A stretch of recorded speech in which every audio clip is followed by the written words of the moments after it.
मुख्तलिफ तरह के एतराज़ात रहे हैं अशफाक तौला साहब इस मंसूबे पर, जिसमें से एक कॉमन सा ये रहा है कि ये चूँकि प्रोजेक्ट कम आमदनी वाले तबके के लिए, और कम आमदनी से मुराद कम से कम आमदनी जो है वो 18,000 रुपये अगर किसी की है, या चलें आप इसको बढ़ा के 25,000 भी कर लें या 30,000 भी कर लें, तो टैक्सेस इतने ज़्यादा हैं, महंगाई इतनी ज़्यादा है इन्फ्लेशन की वजह से, फिर भी वो शख्स जिसकी 25-30 हज़ार रुपये आमदन है वो 10-12 हज़ार रुपये माहाना मकान की मद में अदा नहीं कर सकता। अब अगर आप उसको इससे कम लेना चाहते हैं, यानी आप चाहते हैं कि चलें वो 5,000 अदा कर सकता है, तो उस सूरत में वो जो 5 मरले का मकान है या छोटा घर है वो 30 साल में या 25 साल में उसकी कीमत अदा करेगा, तो रिकवरी का मसला पैदा हो जाएगा। इसलिए वो इदारे जिन्होंने फाइनेंस करना है, चाहे वो बैंक्स हों या मॉर्टगेजेस कंपनीज हों, वो उसमें अपना इंटरेस्ट नहीं लेकर आ रही। तो क्या इसको इसी कॉन्सेप्ट के तहत इस मनसूबे को डेवलप किया गया, या ऑल्टरनेट मनसूबा भी कोई हुकूमत के ज़हन में है इसकी फाइनेंसिंग का?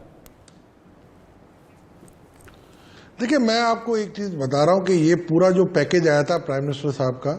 उसमें सप्लाई साइड तो बहुत अच्छे तरीके से दे दी गई है, और डिमांड साइड का है ना जो, वो थोड़ा सा इशू है। सबसे पहली बात है कि अगर मैं थोड़ा सा इसको देखूं लो कॉस्ट हाउसिंग को, तो मोहसिन शेखानी साहब के सामने बात करना, जैसे सूरज को मैं चिराग दिखा दूंगा, ये आपको थोड़ा सा 30, 40, 50 किलोमीटर परे काम करने पड़ेंगे, और इसको आपको हॉरिजॉन्टल वर्टिकल दोनों तरफ देखना पड़ेगा। हमने जो एस्टिमेटेड कॉस्ट निकाली थी वो ये थी कि जी को कोई 30 लाख रुपए का अगर एक घर बनता है 700 स्क्वायर फुट का, तो उस पर अगर मैं 70-30 के रेशियो पे फंडिंग लेता हूँ, और 25% पे अगर 70% अगर मैं लोन लेता हूँ और 30% अपने पैसे देता हूँ, तो अव्वल तो 9 लाख रुपए लाना मेरे लिए मुश्किल है। फिर अगर फर्ज करें मैं अगर मैनेज कर लेता हूं,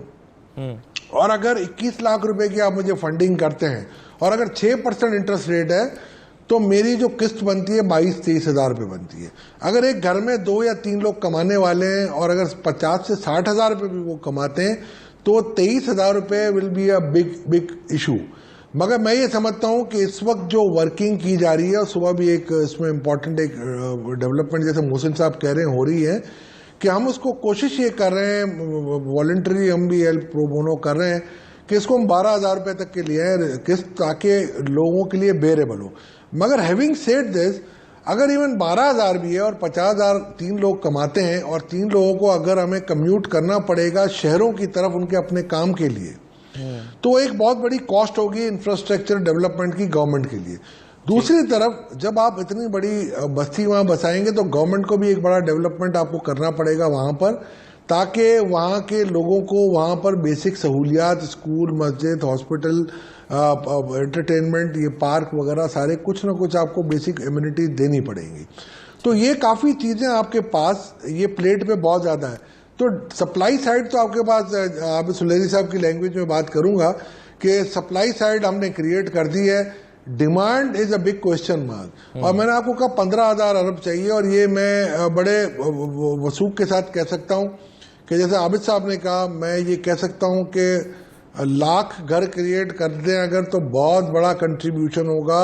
यहाँ पर। मेरा ख्याल है अगर शुरू हम 5,000 से भी कर लें ना, और 5,000 शुरू करके अगर हम 1 लाख पे भी पहुंच जाए अगले 3-4 सालों में, बिकॉज के ओवरनाइट ये नहीं बनेगा। तो आप कह रहे हैं कि 50 टाइम स्पेंड चाहिए नहीं, मतलब आप ये कह रहे हैं कि 50 लाख घर तो मुमकिन ही नहीं है, 1 लाख बन जाए तो बहुत बड़ा कंट्रीब्यूशन है। सर, मैं आपको ये कहूंगा कि आप अपने तौर पे इंडिपेंडेंटली हाउसिंग सोसाइटीज को जरा देख लीजिएगा, जो बड़ी बड़ी होंगी। मेरा ख्याल है मोहसिन साहब ज़्यादा बेहतर तरीके से बता सकेंगे कि जो हमारी बड़ी बड़ी हाउसिंग सोसाइटीज हैं, वो 5,000 घर भी अगर 2-2, 3-3 सालों में बना देती हैं, तो एक बड़ा कंट्रीब्यूशन माना जाता है। और ऑब्वियसली अगर हम चलें मल्टीपल सिटीज़ में मल्टीपल लोगों के साथ भी काम कराएंगे, और अगर हम एक घर आज शुरू करते भी हैं तो फास्ट ट्रैक पे भी करेंगे, 1 से 1.5 साल लगेगा। तो 2023 तक अगर मैं जाता हूं तो बहुत, और 500 अरब मैं अंदाज़ा लगा रहा हूं कि अगर 3 लाख घरों पे भी काम शुरू हो जाए, और अगर 4 या 5 सालों में कंप्लीट हो जाए, तो ये हार्डली आपका ये बहुत बड़ा कंट्रीब्यूशन है मेरे नज़दीक तो होगा।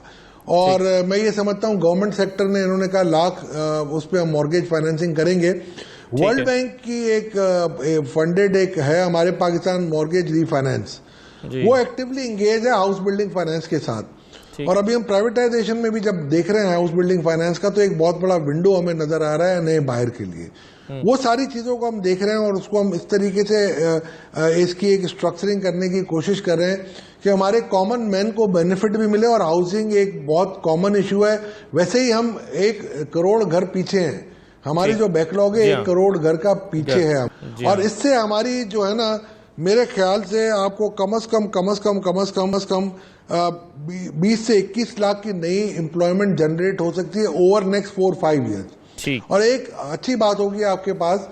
कि अगर आप 3 से 4% जीडीपी की एम्प्लॉयमेंट अगर आप 6% पे लेके जाएंगे, और अगर आप नेगेटिव पे जाएंगे या नॉमिनल ग्रोथ पे जाएंगे 2% की, और अगर आपको कंस्ट्रक्शन में बूम मिलता है तो आपको जीडीपी को भी एक बहुत अच्छा सपोर्ट मिलेगा